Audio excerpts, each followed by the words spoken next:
TV news. आइए देखते हैं आज की खास खबर।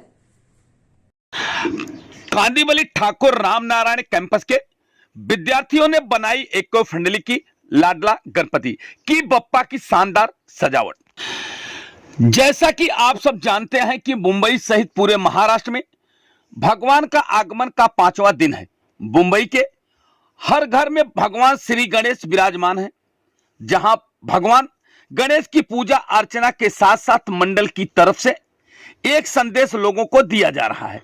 इसी कड़ी में Dahisar Thakur Ramnarayan art and commerce college की तरफ से इस बार इको फ्रेंडली सजावट के साथ भगवान गणेश की सुंदर प्रतिमा को विराजमान किया गया है। यहां कॉलेज के एनएसएस के विद्यार्थियों द्वारा मात्र 48 घंटे में सुंदर गणपति मंदिर का सजावट किया गया है।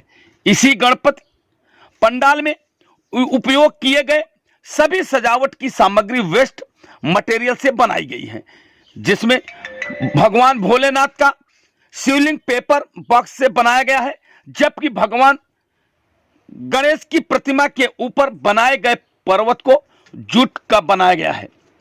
गौरतलब है कि यहां विद्यार्थियों ने देश की आजादी का अमृत महोत्सव को देखते हुए लोगों को एक संदेश दिया है कि जिनमें देश की आजादी के 75 साल के बाद आज इंसान तरक्की कर रहा है, लेकिन इंसान आज देश की हरियाली को विकास के नाम पर खत्म कर रहा है। आइए हम देखते हैं मेट्रो दिनांक टीवी न्यूज पर ठाकुर रामनारायण कॉलेज के ट्रस्टी ने सजावट करने वाली एनएसएस विद्यार्थियों के बारे में क्या कुछ कहा। सर, मुंबई में गणपति बप्पा का आगमन हुआ है। खासकर हर पंडाल की तरफ से एक मैसेज दिया जा रहा है। आपके यहाँ भी तमाम बच्चों ने जिस तरह से प्रकृति को एक दर्शाया है कि किस तरह से भगवान की पूजा के साथ साथ प्रकृति को बचाना बेहद जरूरी है। क्या मैसेज देते हैं और कितने दिनों में इस तरह की तैयारियां की गई है, कितने बच्चों का प्रयास है, वो बताइए। सत्य प्रकाश जी, सबसे पहली बात तो मैं आपके चैनल के माध्यम के थ्रू आप सभी को गणेश चतुर्थी की बधाइयाँ देना चाहूँगा। इस गणेश उत्सव में सबको मिलजुट के भाग लेना चाहिए। आपने जैसा सवाल जो मुझे पूछा है कि वजह क्या थी कि और हमारा कंट्रीब्यूशन क्या रहा है, तो सबसे पहले 2 वजहें हमारे लिए थी। पहली वजह ये थी कि आज़ादी का अमृत महोत्सव चल रहा है, 75 साल एक हो गए हैं। और दूसरा चीज़ जो सबसे महत्वपूर्ण है वो है पर्यावरण को लेकर, क्योंकि हम संस्था चलाते हैं, हमारे संस्था है, हमारा एनएसएस यूनिट आज के टाइम पे Thakur Ramnarayan college of arts and commerce का जो एनएसएस यूनिट है वो मुंबई का बेस्ट एनएसएस यूनिट है। तो ये बच्चों द्वारा ही एक आया था, एक कॉन्सेप्ट एक आया था कि सर इस बार हम कुछ ऐसा करते हैं जो कि इको फ्रेंडली होना, तो सर हमारे लिए वो था कि हमको करना ही eco friendly, but sir theme क्या रखना चाहिए हमें। तो अगर आप सर जैसे आप हमारे छोटे से पंडाल में आप एंटर करेंगे, आप देखेंगे कि हमने अमृत महोत्सव का पूरा यहाँ पे एक दर्शाया गया है कि आज़ादी से लेकर इन 75 सालों में देश कहाँ था और कहाँ पहुँचा है अभी जो गवर्नमेंट के नेतृत्व में।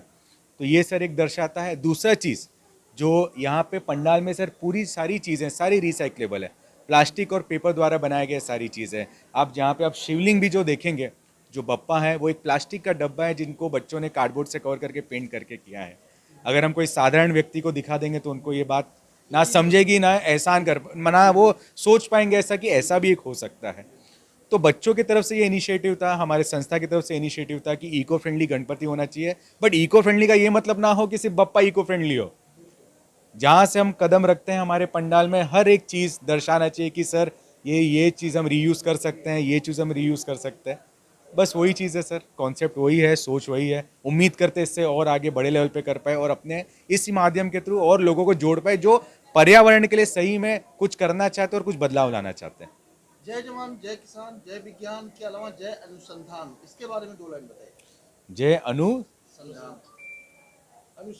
अच्छा। अभी सर ये आप देखेंगे तो ज़्यादातर तौर पे अनुसंधान की अगर हम अनुसंधान की आप बात करें तो कोई इतना इस पे एम्फसाइज नहीं करता है। लेकिन आज के टाइम पे आप देखो तो कोविड टाइम पे ही मेडिकल अचीवमेंट्स में जैसे हमने जो एक रिकॉर्ड टाइम में हमने वैक्सीनेशंस हमने हासिल किए, प्लस आप देखा जाए एजुकेशन अचीवमेंट्स हमारे यहाँ आप देखो हर साल एजुकेशन यूनिवर्सिटीज़ कितने बढ़ रहे हैं, डीम यूनिवर्सिटी कितने कन्वर्ट हो रहे हैं। दूसरा सर आप देखा जाए तो ये बहुत गर्व की बात है पर्सनली मेरे लिए कि हमारे यहाँ पे छोटा सा स्टार्टअप है गो शून्य नाम करके, जो हमारे कॉलेज का ही एनएसएस यूनिट के स्टार्टअप है, जहाँ पे हमारे ही बच्चे, वो आप 18-19 साल के जैसे होते हैं, छोटा कूड़ा कचरा जो होता है एक अपना छोटा सा रिसाइकल एक फर्म बनाया गया एक है। तो अगर आप अनुसंधान की बात करें, पर्सनल मेरे तौर पे देश ने विकास मेडिकल के फील्ड में किया एक है, एजुकेशन के फील्ड में किया है, बट उसके साथ अगर आप व्यापार की बात करो तो व्यापार में भी हम कहीं ना कहीं भागीदार आज बन रहे हैं। आज हमें एक वो मौका मिला है जहाँ पे हम कुछ सोच पाए, कुछ कर पाए, और इसका जो फायदा ना ही सिर्फ हमें पर्सनली मिले, बच्चों को तो मिल ही रहा है, बट वो पर्यावरण और समाज में भी बदलाव लाने की कोशिश कर रहे हैं। धन्यवाद। काटा हूँ वो तो हिल रहे थे, कहाँ कटेगा उसमें। चलो रोल।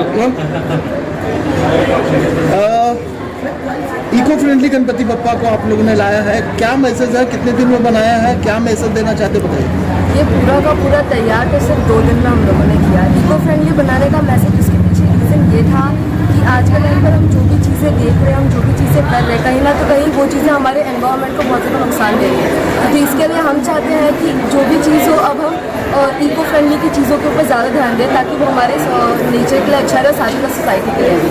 तो सजावट इस्तेमाल किया है, पेपर है, कहाँ से लाया, कैसे बनाया, कितने लोगों ने बनाया। वो सारे पेपर हम लोगों ने कलेक्ट किए हुए थे पहले से ही, तो वो पेपरों को हम लोगों ने फिर से रिसाइकिल करके ये सारी चीज़ें डेकोरेशन किया है, और फिर इसके बाद ये वापस से रिसाइकिल होगा, मतलब हम इसको वापस से रिसाइकिल करके इसका फिर से यूज़ कर सकते हैं।